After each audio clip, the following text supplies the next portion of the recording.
To the world, I'm Lipakshi Khurana, coming up in the next hour.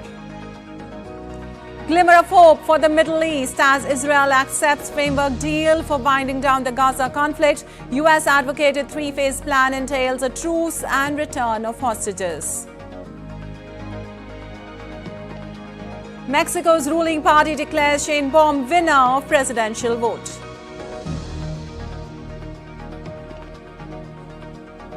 Donald Trump says Americans could reach breaking point if he's jailed, vows to appeal his conviction by the New York jury.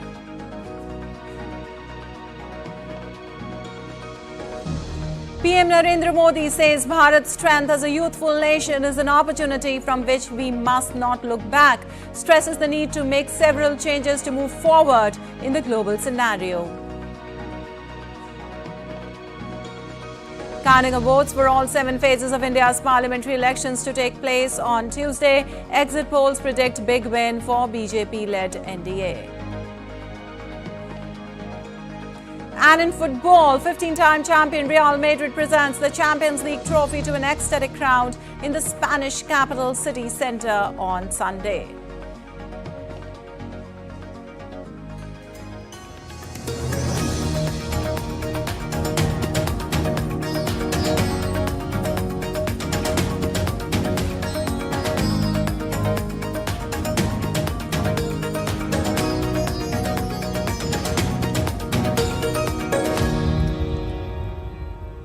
Well, on to the details now. India's Election Commission has issued handbook to poll officials ahead of the counting of votes of recently held general elections. The counting of votes for the general elections at the state legislative assemblies of Andhra Pradesh and Odisha and by-elections to assembly constituencies shall be held on the 4th of June starting at 8 a.m. IST.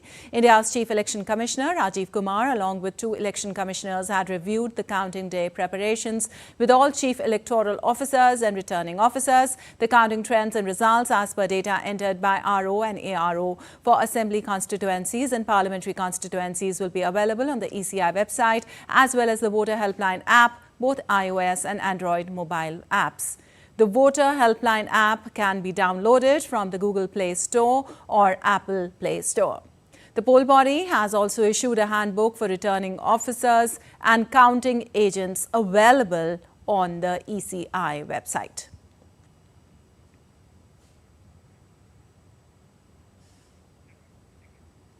And the Election Commission of India has ordered re-polls at 1 polling station each in the Barasat and Mathurapur constituencies for the general elections. In the eastern coastal state of West Bengal, the fresh polling will be held on the 3rd of June from 7 a.m. to 6 p.m. Earlier, voting took place at these stations on the 1st of June. Meanwhile, India's Election Commission has provided central forces to prevent any post-poll violence based on assessment provided by the states and central observers. Andhra Pradesh and West Bengal have been provided with security forces for 15 days after counting. Uttar Pradesh, Odisha, Sikkim, Arunachal Pradesh have also provided security forces till 2 days after the counting day.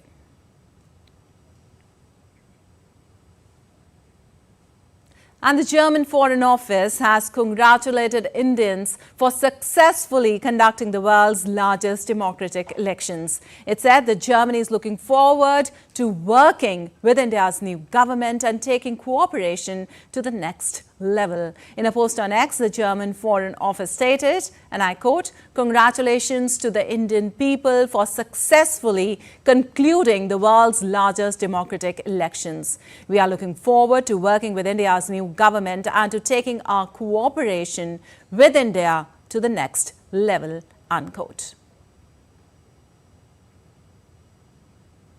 Also, Nigerian Minister of Foreign Affairs Yusuf Maitama Taggar on Sunday congratulated the people of India and the External Affairs Minister Dr. S. Jaishankar for exemplifying their status as the world's bastion of democracy. In a post on X, Yusuf Mehta Matagar stated, and I quote, "Congratulations to the people of India and Dr. S. Shankar for exemplifying their status as the world's bastion of democracy.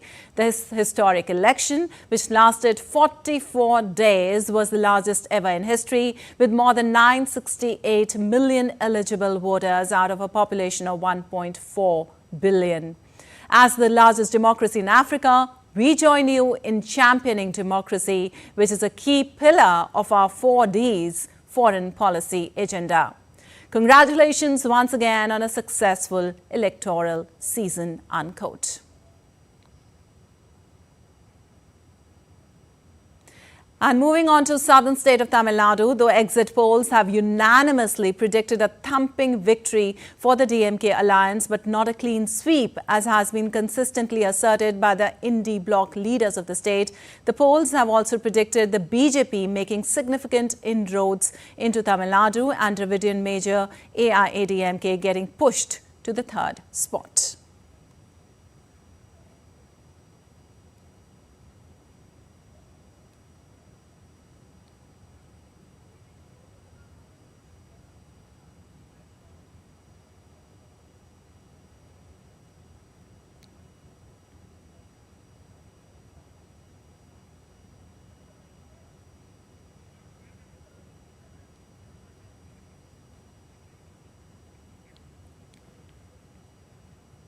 And for more on this, we are joined by Nandita Dagar from Chennai. Well, Nandita, good morning. DMK-led India bloc is poised to get maximum seats there, and BJP is also expected to make inroads there. What more can you tell us about the exit polls? Yes, Lipakshi, ever since the exit poll results of about 5 exit polls now predicting that out of the 39 seats that Tamil Nadu gives to the parliament, about 1 to 3 will go to the BJP or the NDA, and about 30 to 35 seats for the DMK. Although this is, but still this will be considered a big consolidation by the BJP, because the vote share of the BJP is rising from 14% to 22%, and the vote share of the Congress and its allies is coming down. Let me tell you that this can be attributed to the tough fight that the BJP is giving to the DMK, can be attributed to the Prime Minister's several visits in the state. In fact, the firebrand leader of the BJP here, the state BJP president K. Annamalai, held a yatra called N Man N Makkal, which means that for six months he went on foot from constituency to constituency, covered all the districts. In fact, the Prime Minister was the one who actually took part in the yatra when it culminated. Before the consecration of the Ram temple on 22nd of January, Prime Minister Narendra Modi visited 3 temples here which are associated with the Ramayana, and heard the Kamba Ramayana by Kamban over here, the verses and the bhajans in the Kamba Ramayana. He also visited Dhanush Kodi temple, where it is believed that Ram Setu is the site of the Ram Setu, and Lord Rama actually anointed Vibhishana as the king of Lanka over there. So the Prime Minister has been making several visits, and the Prime Minister did a road show in Coimbatore, held a public rally in Salem. So these are the areas where the BJP is giving a tough fight. For the first time, the BJP has, is giving a tough fight in more than 10 constituencies, including the constituency Coimbatore of the BJP firebrand leader K. Annamalai, who is a very young leader, 39-year-old retired IPS. He quit his service to join the BJP, and the Union Minister, Mr. Murugan, who is the Information and Broadcasting State Minister for Information and Broadcasting, he is also contesting from Nilgiris, giving a tough fight. So yes, we do not expect the BJP to actually win many seats, but we are expecting that the BJP will give a tough fight, and generally considered a party of the north. It will open its account and will have a foot in the door. So it will open its account in the state of Tamil Nadu. Just this was the last bastion to be breached, and the BJP is doing well as far as that is concerned, considering that this has been a stronghold of the DMK and AIADMK. All right, Andika. Also, with the AIADMK and BJP candidates vying to challenge the DMK, some closely contested battles are expected within these alliances. Can you brace us with the situation? Yes, from Sivagangai, there is former Finance Minister and Home Minister, Mr. P. Chidambaram's son. He is also locked in a close contest with the AIADMK. The AIADMK is not giving a tough fight, considering after the death of Ms. J. Jayalalitha, but her Mr. Edapadi Palani-Swamy, he is the General Secretary of the AIADMK. He is contesting in one seat, and that seat is supposed to be go to him very, very easily. But apart from that, we do not see a very tight contest from AIADMK or the AIADMK giving a tough fight. But places like Salem, Coimbatore, Nilgiris, and the southern part of Tamil Nadu, the Kongu Tamil Nadu, that is somewhere we expect the BJP to eat away into the votes of the DMK, and the DMK's vote share as per the exit polls is falling by a good 8 to 10% by the several exit polls. So in all of the 5 exit polls that have come, we are seeing about 1 to 4 seats to the BJP, which will be a huge achievement, considering that this was a place where they have historically never won, and they are in alliance with the PMK and the Ambumani Ramdas's PMK and the Tamil Manila Congress. All right, Nandita, thank you so much for that update from Chennai. And moving on, in Maharashtra, winning predictions are divided on the performance of the ruling Mahayuti compared to the MVA in the state. Exit polls have predicted that the BJP-led NDA may not secure the 41 Lok Sabha seats it won in Maharashtra in 2019.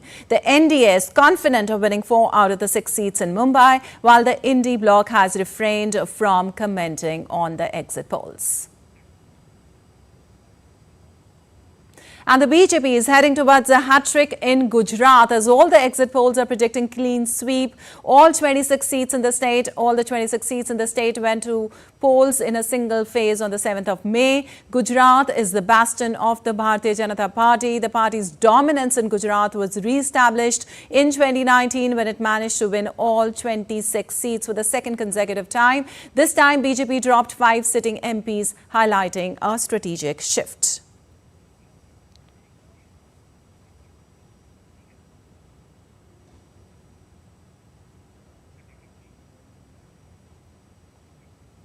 And now we are joined by Shama Mishra from Mumbai and Meghna Dev from Gujarat with us on this. Well, good morning to both of you. Shama, my first question to you. It is quite a close contest in Mumbai, divided predictions for Mahayuti and MVA. Can you brace us with more? Good morning, Lipakshi. Now, you've already mentioned that, compared to 2019, this year for BJP-led NDA is not that great, because they are not securing the magical number of 41 or 42 as they had gotten last time, because this time around there have been a lot of developments in the state, and the voters were confused, voters were agitated, and this is the result of this particular notion where the parent party of Shiv Sena and NCP, they have broken. So there has been a lot of confusion among the voters whether to vote for the parent political party or the fallout. So here what we are seeing is BJP is definitely securing that positive number, that majority number. But compared to 2019, it is lesser. However, Eknath Shinde of Shiv Sena, he's with BJP, and also Ajit Pawar of NCP. They both are with BJP, comprising of NDA. Here what you are seeing is Eknath Shinde, in comparison to Uddhav Thackeray, is not securing a lot of seats. He was contesting on 14 seats from the NDA, but the predictions are saying that he might get only 5 to 7 seats, which is a blow to Eknath Shinde. Compared to Uddhav Thackeray, where he is shown, the predictions are showing that he might get 9 seats. So that's a lot for Uddhav Thackeray, because his whole party was completely gone, and he has risen from the scratch. Similarly, talking about Sharad Pawar is seen gaining over here over Ajit Pawar, and we were, remember, we were talking a lot about the Baramati seat, where the whole Baramati is known to be a synonym of Pawar family. And over here, Supriya Sule from NCP, Sharad Pawar's party, she's been contesting and she's been winning for 3 terms now. And Ajit Pawar, he had fielded his wife, Sunetra Pawar. So this particular seat was also, termed as a hot seat. And we are seeing, reports are saying that this particular seat is also not coming into Ajit Pawar's bag. Apart from that, we are also seeing Sunil Tatkare. Sunil Tatkare is also a tall leader of Maharashtra. That seat is also not coming in the bag of NCP Ajit Pawar. So we are understanding there's a big blow to the NCP Ajit Pawar and also to Eknath Shinde Shiv Sena. And the gain over here is going towards the parent companies. However, if you're seeing towards the MVA, like the last year, Congress was at 1, and this year too, it is shown that Congress will get 1. So there is no plus, no minus for Congress. However, BJP led NDA is getting the most of the numbers of 48, and it is showing that around 36 seats can be secured by the NDA. So that's a good number over here. The stability is going to be maintained, and BJP can easily be in par with the nation. And the rest is, we can say that Maharashtra is a pretty complex state. So before elections also and after elections also, there's a lot of development that keeps happening in the state of Maharashtra. So we have to keep a close eye on the state. All right. My next question to you, Meghna. BJP is heading towards hat-trick in Gujarat with exit polls predicting clean sweep for BJP in all the 26 seats. What's the status? Well, exactly, Lipakshi. Contrary to what Shama has been saying, that Maharashtra in terms of politics is a very complex state, Gujarat is not too complex in terms of when we see there is always a contest, be it the assembly elections or the general elections. There is only a two-party system here. It's BJP versus the Congress. This time around, while the Congress, obviously with its indie bloc partner, has fielded Aam Aadmi Party candidates on 2 seats, Bhavnagar and Bharuch. The rest of the seats, Congress is fighting with its own candidates, but the contest definitely still remains, BJP versus the Congress or BJP versus the indie bloc. But what we definitely see, the exit polls predicting that it's again going to be a clean sweep for the BJP this time, while a few exit polls did also say that 1 seat BJP might have to bear a loss of 1 seat. Now that seat might just be where there is a good contest, or we can say a tough contest for the BJP in contesting against the Congress candidate, like the place of Banaskantha, the place of Valsad, Anand. These places are important places where the Congress candidates are also giving a tough fight. Besides that, also Bharuch, from where the Aam Aadmi Party candidate Chaitar Wasawa is contesting against the BJP multiple times MP Mansukh Wasawa. That seat is also very important because Chaitar Wasawa has a good hold. That's a tribal belt of South Gujarat, where it's like the Wasawa community is quite dominant there, and Mansukh Wasawa also hails from the same community, and Chaitar Wasawa, who has been fielded from the Aam Aadmi Party, also hails from the same community. So that there we can definitely see a contest. But besides that, also we definitely know in Gujarat there is there are many important candidates, or we can say high profile VIP candidates who are contesting the elections, especially from the BJP. If we say Home Minister, BJP senior leader Amit Shah is contesting from Gandhinagar. We have Mansukh Mandavia from Porbandar. Then there is Purushottam Rupala from Rajkot, while Purushottam Rupala is contesting against Congress fielded Paresh Dhanani. We also do see that in Bhavnagar, where Umesh Makwana from the Aam Aadmi Party is contesting against Nimu Bhambania from the BJP. We definitely see in a few places this time around the Congress has managed to field good candidates from a few places in Gujarat as well. Despite looking at the past record, the last time Congress had managed to get any seat,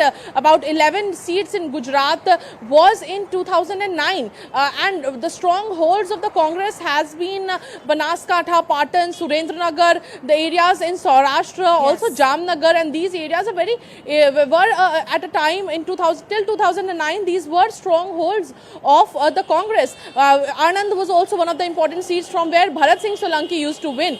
So these were important strongholds of the Congress till 2009. But after that, since 2014, the scenario has completely changed. Now, if we see this time around, BJP has already opened its account with Surat already in its kitty. So the BJP candidate from Surat had already won uncontested. So when we actually see that slowly after 2009, while it had owned the Congress only had 11 seats out of the 26 member that Gujarat sends to the Lok Sabha, the Congress cadre and the vote percentage, or we can say the seats, have constantly been reducing. And in 2014, we did see a BJP clean sweep. 2019, we saw a BJP clean sweep. And this time around also, as the exit polls are predicting, it will be a clean sweep or maybe a loss of one seat for the BJP in Megha, Gujarat. a hat-trick expected there. Thank you so much, Shyama and Megha, for all that update from there. And still to come on DD India News Hour. Assam Rifles organised medical camp in Imphal, Manipur, after incessant rainfall amid cyclone Remal has caused massive flooding across the northeastern states. Fire in Gulf's forest of Jammu and Kashmir's Rajouri scorches thousands of acres. Telangana celebrated a decade of its formation day on Sunday.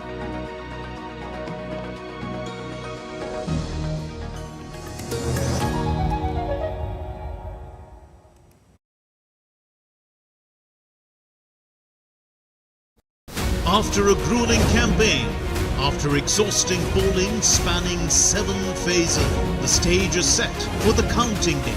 The grand finale of the largest electoral exercise ever. DD India is all decked up and ready. Counting of votes for India's general elections. Accurate and fast results. In-depth analysis with experts and reporters everywhere. Only on DD India, 4th June, 6 a.m. onwards. Welcome back. You're watching DD India News. I'm Lepakshi Khurana, and moving on, India's Prime Minister Narendra Modi reviewed the impact of cyclone Remal at his residence in capital New Delhi on Sunday. The Prime Minister was briefed about the impact of the cyclone on the affected states during the meeting. The loss of human lives and damage to houses and properties due to landslides and floods in Mizoram, Assam, Manipur, Meghalaya and Tripura were also discussed. During the meeting, it was mentioned that the Ministry of Home Affairs is in regular touch with the state governments. The PM said that the Government of India will continue to extend full support to the state affected by cyclone. The PM also instructed the Home Ministry to monitor the situation and review the matter regularly to extend necessary assistance for restoration.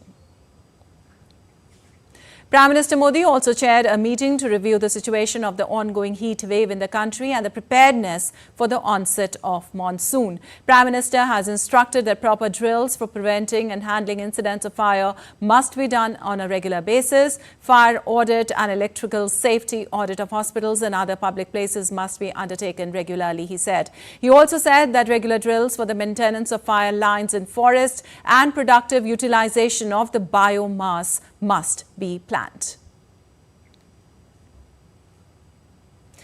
And moving on, rain lashes parts of Hyderabad and Bengaluru after a spell of dry weather. India's weather authorities predicted thunderstorms, lightning and gusty winds to batter several parts of Karnataka, giving people a short respite from the sweltering heat.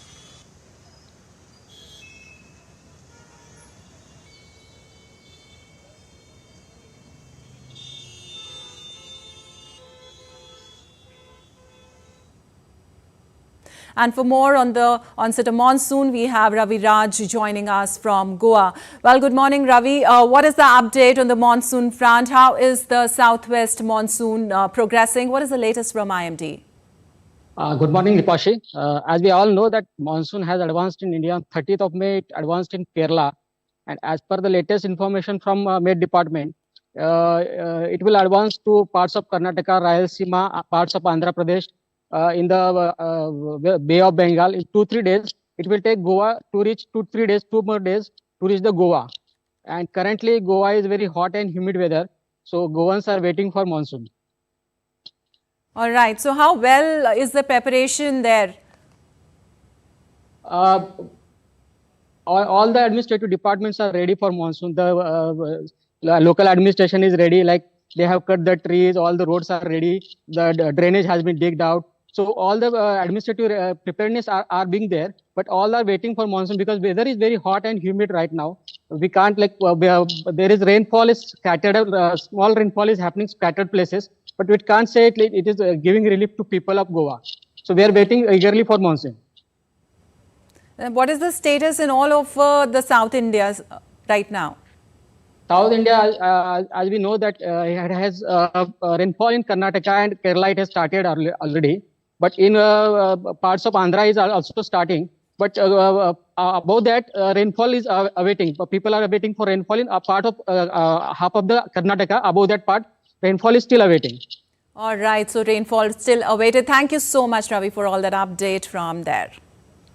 And moving on, India's Prime Minister Narendra Modi expressed his new resolve after his 45-hour-long meditation in Kanyakumari concluded. He exhorted citizens to dedicate the next 25 years solely for the nation. He said everyone's efforts will create a strong foundation for the coming generations and the coming centuries, taking Bharat to new heights.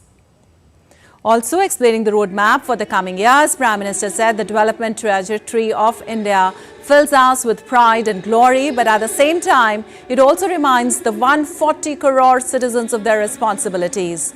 Now, without wasting a single moment, Indians must step forward towards greater duties and larger goals. PM added that the world of the 21st century is looking towards Bharat with many hopes and said that Indians will need to make several changes to move forward in the global scenario. He also said that we need to change traditional thinking regarding reforms. He added that India cannot limit reform to just economic reforms and must move forward in every aspect of life towards the direction of reform. PM further said that our reforms should also align with the aspirations of a Vikasit Bharat, which has developed India by 2047. PM said we need to dream new dreams, convert them into reality, and begin living those dreams. Prime Minister said Bharat's governance model has become an exemplary for many countries around the world. He said that India's progress and rise are not just a significant opportunity for Bharat alone, but also a historic opportunity for all our partner countries around the world. The world has been increasingly envisioning a bigger role for Bharat. He wrote that Bharat is being acknowledged as a strong and important voice of the global south. The African Union has become a part of the G20 group at the initiative of Bharat. He said we must see Bharat's development in a global context, and for this, it is essential that we understand Bharat's internal capabilities. He stressed that all must acknowledge Bharat's strengths, nurture them, and utilize them for the benefit of the world. PM said that in today's global scenario, Bharat's strength as a useful nation is an opportunity from which we must not look back. He added that we must make excellence the fundamental principle to make our country a Vikasit Bharat and work quickly in all four directions: speed, scale, scope and standards, and adhere to the mantra of zero defect, zero effect.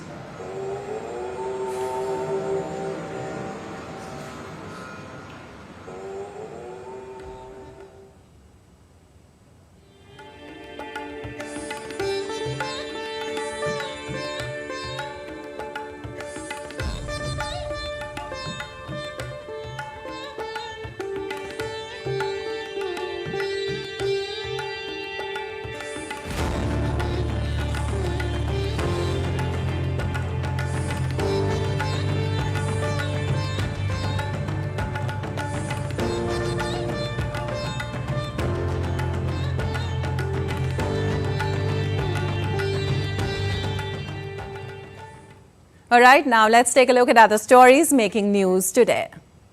Incessant rainfall amid Cyclone Remal has caused massive flooding across the northeastern states, including Manipur. Rescue efforts continue to clean waterlogged areas. Manipur's fire service teams have begun work to declog obstructions and restore the flow of the Naga River at North AOC Imphal. As the temperature rises, the incidence of forest fire increase in the different forest areas in Jammu and Kashmir's Rajouri. Incidents of forest fire in the areas in Forest Division of J&K have been on the rise this summer season as soaring temperatures continue to grip the region.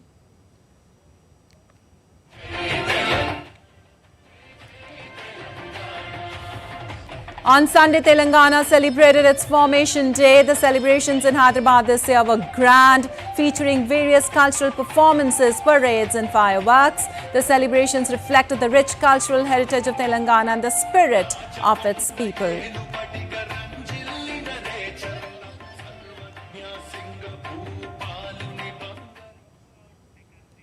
And still to come, indeed India News Hour.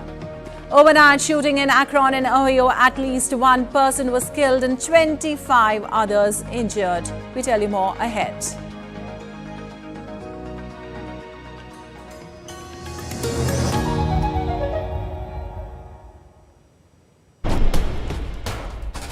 Wherever news breaks, whatever it takes. Connecting corners, cutting across continents. Stories that matter from across the globe. Accurate, authentic journalism that serves you right.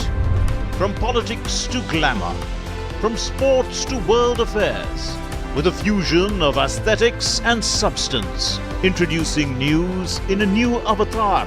Experience the world through a new lens. Stay tuned to DD India for an exciting journey beyond borders.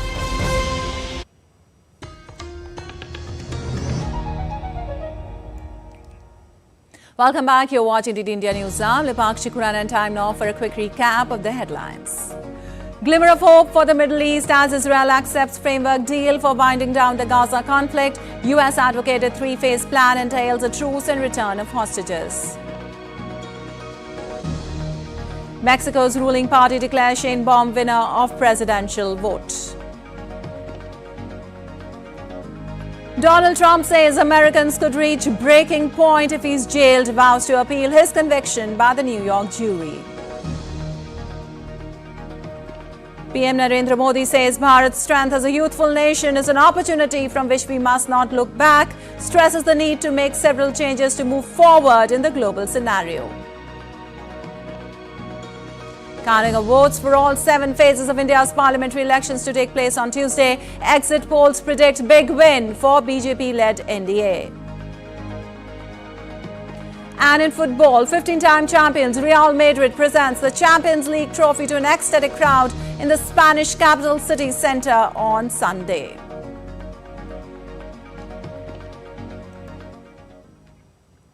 And moving on, U.S. Secretary of State Antony Blinken held separate phone calls with Israeli Defense Minister Yoav Gallant and Benny Gantz, who joined Prime Minister Benjamin Netanyahu in an emergency coalition to discuss a proposed ceasefire deal in Gaza. The calls came as an aide to Netanyahu said that Israel had accepted the deal that had been touted by President Joe Biden. In an interview, Ofer Falk, Chief Foreign Policy Advisor to Netanyahu, said that the plan was not a good deal, but Israel has accepted it. He added that Israel's conditions, including the release of the hostages and Hamas destruction, have not changed. Last week, Biden presented Israel's three-phase plan to end the conflict. And a drone launched by Lebanon's Hezbollah fell in the Israeli coastal city of Neharia, causing a fire but no injuries. Air raid sirens had sent the city's 75,000 residents running for shelter after a day of continuous rocket fire from Lebanon at northern Israel. The Israeli military said it had responded throughout the day by striking Hezbollah targets.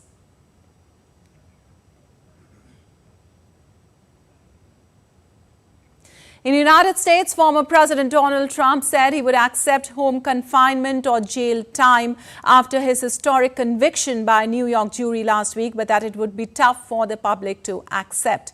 Trump is scheduled to be sentenced on July 11th, 4 days before Republicans gather to formally choose their presidential nominee to face Democratic President Joe Biden in November's election. He has vowed to appeal his conviction by the New York jury, which found him guilty of 34 felony counts over falsifying documents to cover up a payment to silence the adult star ahead of the 2016 election. Trump has used his conviction to step up his fundraising efforts. In an interview to a news channel, Republican presidential candidate said at a certain point there will be a breaking point, though Trump did not elaborate on what he thought might happen if that point is reached. It's one of my lawyers the other day on television saying, "Oh no, you don't want to do that to the president." I said, "You don't beg for anything. You just the way it is." I don't know that the public would stand it. I'm not sure the public would stand for it. I think it would be tough for the public to take. At a certain point, there's a breaking point.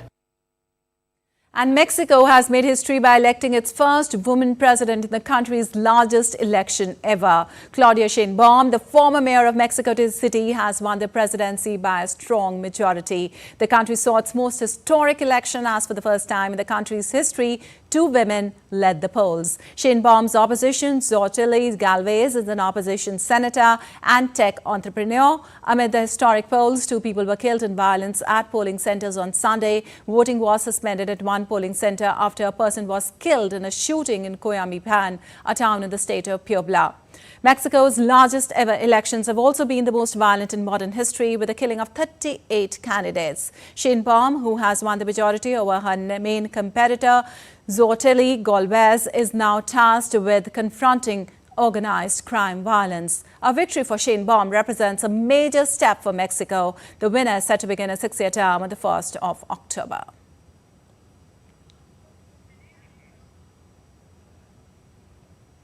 And Serbia's ruling party defeated the opposition on Sunday in a vote for Belgrade City Council and partial local elections across the country, marked by scuffles between opposition supporters and those of the populist president, Alexander Vučić. According to an unofficial vote count by the pollster CESID, the alliance led by Serbian Progressive Party loyal to Vučić won 52.9% of votes in the capital city. The Kreni Promeni center-right movement, led by lawyer Savo Monajo-Lavic, came second with 17.2%. The leftist Green Biram Beograd was third with 12.5%.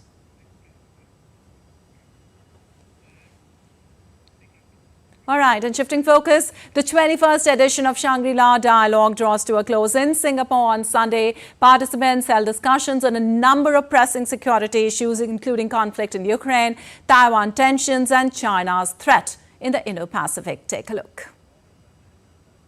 Asia's premier security summit Shangri-La Dialogue brought together decision makers from across the Asia-Pacific, North America, Europe and the Middle East. Key regional security issues including Ukraine conflict, China's threat in the Asia-Pacific, tension in Taiwan, among others, dominated the agenda at the summit. At the summit, U.S. Secretary of Defense Lloyd Austin worked to refocus attention on China's threat in the Asia-Pacific. And America will continue to play a vital role in the Indo-Pacific. Together with our friends across the region that we share. In the United States, across the United States government, across our political landscape, you'll find a strong and bipartisan commitment to the Indo-Pacific. Austin's remarks triggered a reaction from China. Beijing said U.S. Indo-Pacific strategy was intended to create division, provoke confrontation, and undermine stability. Japan's Defense Minister Minoru Kihara too expressed concerns over the situation in the Indo-Pacific region. The summit was also addressed by Ukrainian President Volodymyr Zelensky. Zelensky thanked countries including the United States, Germany and the Netherlands for their military assistance. He informed the participants about the upcoming peace summit in Switzerland in mid-June. More than 100 countries and international organizations have confirmed their participation in the summit for today. At the first summit, we will address 3 points of the peace formula: nuclear security, food security, and the release of prisoners of war, and of course, the Ukrainian children abducted by Russia. Zelensky also held a bilateral meeting with other leaders. He met with the US Defense Secretary Lloyd Austin and the Indonesian President Prabowo Subianto.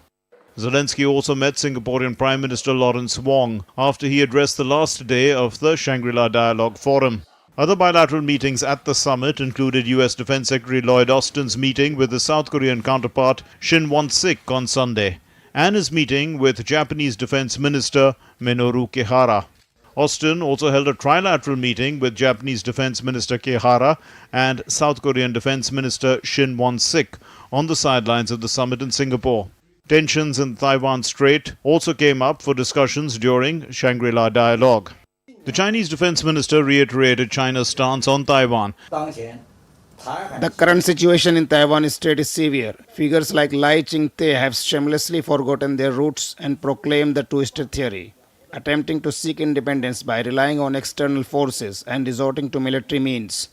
Shangri-La Dialogue is organized by the London-based International Institute of Strategic Studies. It is a unique platform for debate on developing security challenges. Fuzel Ahmed's report for DD India. And Ukrainian President Volodymyr Zelensky met his Filipino counterpart Ferdinand Marcos Jr. in Manila. Zelensky also announced that Ukraine will open its embassy in the Philippines. Also, Zelensky traveled to Manila from Singapore, where he made an unscheduled appearance at the Shangri-La Dialogue Conference. This is his second visit to Asia since the beginning of the Russia-Ukraine conflict in 2022. He also called on Singaporean Prime Minister Lawrence Wong.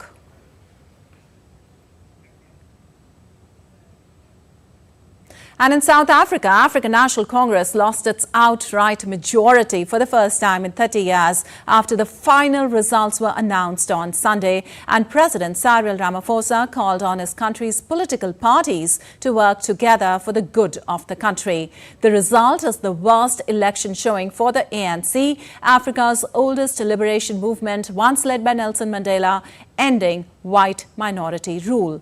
Voters, angry at joblessness, inequality and rolling blackouts, slashed support for the ANC to 40.2%, down from 57.5% in the previous 2019 parliamentary vote. Political parties now have 2 weeks to work out a deal before the new parliament sits to choose a president who would likely still hail from the ANC, since it remains the biggest force. Though on Sunday, Ramaphosa said that the election result was a victory for democracy. Thank you very much to all of you. The final announcement of the 2024 national and provincial election results today in many ways represents a victory for our democracy as South Africans. It also represents a victory of our constitutional order, but more importantly, it represents a victory for all the people of South Africa. We have held another successful election that has been free, fair, credible, and peaceful. All right, and for more on South Africa election results, we have Jessica Taneja joining us from Delhi. Well, good morning, Jessica. The results, as you know, show that Africa's oldest liberation movement, since it came to power 30 years ago, ending the white minority rule. Though President Ramaphosa has said that the results were a victory for democracy. How do you see all this? Well, a victory for democracy, certainly, but not for his ANC, which has lost a massive chunk of his support, not just overall in the South African region, but also in the crucial provinces of KwaZulu, which has completely been swept by the MK party, led by his arch rival, Jacob Zuma, who broke away from the ANC, if you recall, in September last year. And his party has been able to take support of the most important province that ANC held quite close. Now, if you look at the results, the ANC has not been able to, of course, produce the kind of victory or even a possible mandate that could lead it to the National Assembly. But its numbers are dismal. 42% of the vote has gone in. Look at the number of seats they've gotten, barely 159. Then you had the Democratic Alliance, which is the second biggest party, that has been able to score more than 87 seats. And then you also have the MK party led by Jacob Zuma, which has been able to take 68 seats. So looking at a possible coalition here that is in the talks. So far, we've heard from the ANC, which has said that it's not going to rule out talks with the DA.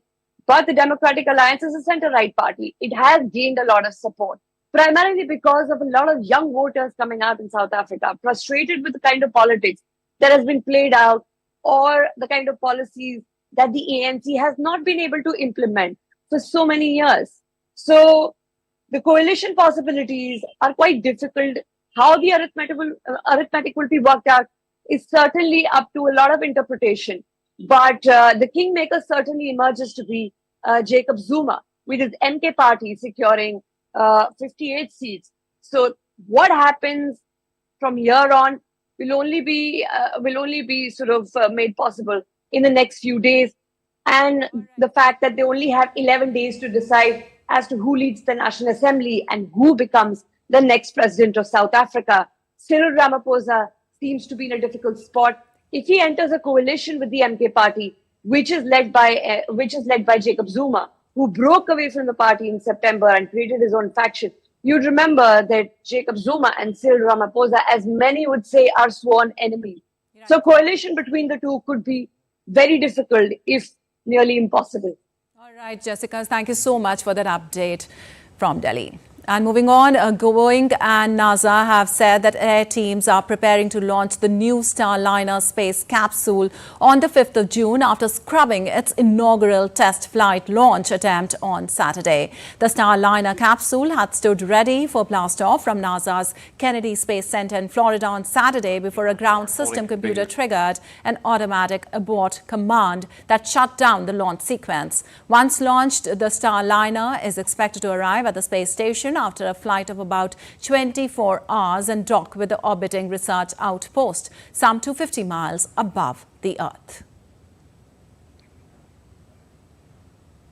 And South Korea has reported a possibility of a vast amount of oil and gas reserve in the sea off the country's east coast. Country's President Yoon Suk-yeol said on Monday that it will launch an exploration to determine the potential. The possibility of the reserves containing as much as 14 billion barrels of oil and gas are very high. Addressing a press conference, Yoon cited a study and said it has been reviewed by experts and industry groups. Yoon approved the Ministry of Trade, Industry and Energy to go ahead with the drilling for exploration in the deep sea in the East Sea. And now let's take a look at other stories making news around the world. At least one person was killed and 25 others were injured in an overnight shooting in Akron in Ohio. A firearm and several dozen shell casings were recovered at the scene, local media reported. The police have not yet provided any information about the victims or the suspects. North Korea on Sunday said it would stop sending balloons carrying trash over the border to South Korea. However, the practice would be resumed if anti-North Korean leaflets are flowed over again from the south. North Korea had sent 15 tons of trash using 3,500 balloons. South Korea said it would take measures against the North.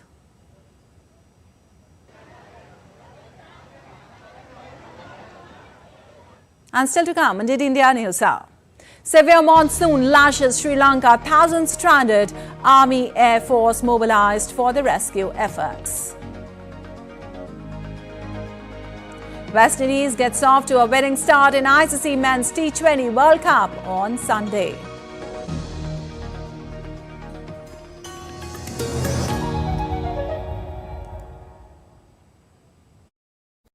After a grueling campaign, after exhausting bowling spanning 7 phases, the stage is set for the counting day, the grand finale of the largest electoral exercise ever. DD India is all decked up and ready, counting of votes for India's general elections. Accurate and fast results, in-depth analysis with experts and reporters everywhere. Only on DD India, 4th June, 6 a.m. onwards.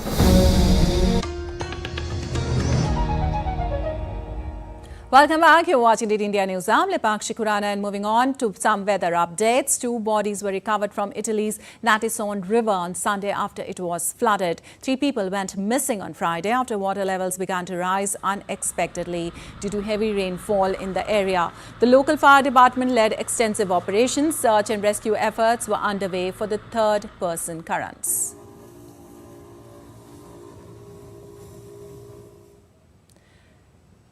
And California's Joaquin Valley battled a fast-moving wildfire on Sunday as it left several thousand acres of land charred.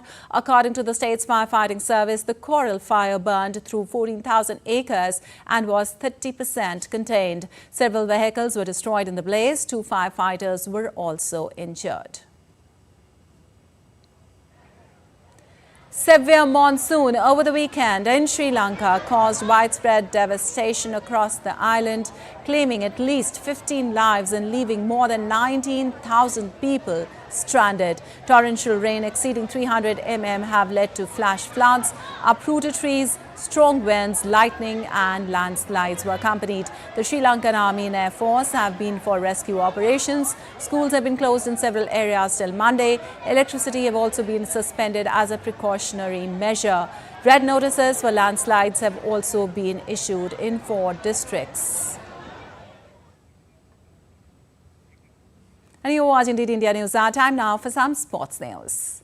Real Madrid players presented the Champions League trophy to an ecstatic crowd in the Spanish capital city centre on Sunday. Thousands of fans flocked to Cibeles Square to cheer Captain Nacho as he hung a club scarf on the statue of goddess Cibele. Los Blancos added another chapter to their already astonishing love affair with European soccer's elite club trophy by claiming a 2-0 win against Borussia Dortmund in the Champions League final on Saturday as they were crowned for the 15th time. Vinicius Jr., hero of the 14th title triumph in Paris 2 years ago on Saturday, became the first Brazilian to score in 2 Champions League finals. And in ICC Men's T20 World Cup, co-host West Indies got off to a winning start in the opening Group C match on Sunday as they beat Papua New Guinea by 5 wickets. Defending only 136 runs, Papua New Guinea dared to dream with West Indies at 97 for 5. But Roston Chase played a nice cool 42 of 27 deliveries to cap off his stunning first innings catch and rescue West Indies' topsy-turvy run chase.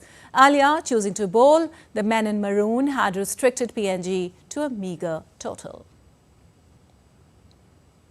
And second seed Jannik Sinner shook off a sluggish start and blazed into the French Open quarter-finals on Sunday with a victory over local hope Corentin Moutet. Australian Open champion Sinner was in a spot of bother as the off-colour 22-year-old went 5-0 down in 23 minutes, but he managed to get on the board. Meanwhile, Moutet, bidding to become the first Frenchman to make the Roland Garros last 8 since Richard Gasquet in 2016, mixed up his game and produced some spectacular shots. The Italian, who can rise to world #1 for the first time by reaching the final, went on to seal the win that sent France's last remaining hope out.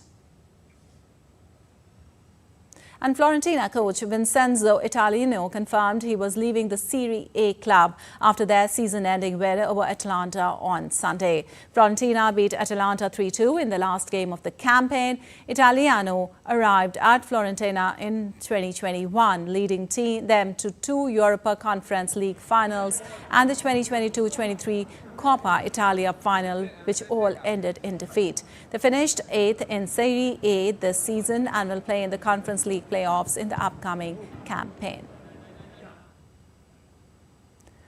Well, bicycles are one of the oldest and most essential means of transportation. Cycling is not only enjoyable but also a healthy and environmentally friendly mode of transport. To emphasize these advantages and encourage bicycle use, June 3rd is celebrated as World Bicycle Day. If you like staying fit and enjoy cycling, then this day is for you. The main objective of this day is to promote physical fitness, sustainable development, environmental awareness and social spirit. On India's west coast, in the Union Territory of Daman, a group of youth regularly cycle. This view can be seen every morning on Ram Setu on the seashores of Daman. Along with this, a group with Wapi cycles more than 100 kilometers every Sunday. The observance of World Bicycle Day today makes it even more special for these cyclists. Take a look.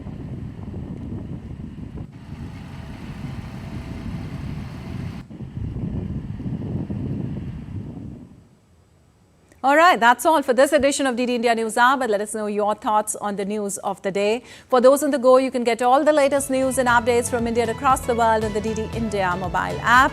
The app is available on both Android and iOS platforms. Scan the QR code on the screen to download now.